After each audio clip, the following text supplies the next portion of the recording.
waxaan hagaajiya fashion designing waxaan qabnaa company la dhahaa waxaan leenahay company Hijabi Bridal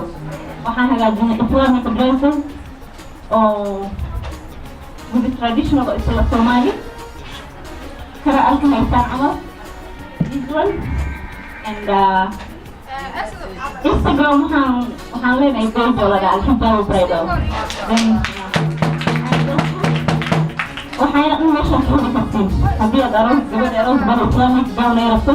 ama ay rabto traditional eat both wages and all that thank you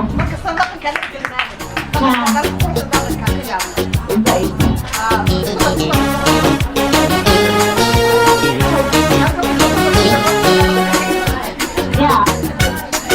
Somali traditional kii waxaa ku darnaa dharka oo islamic gown community Yeah.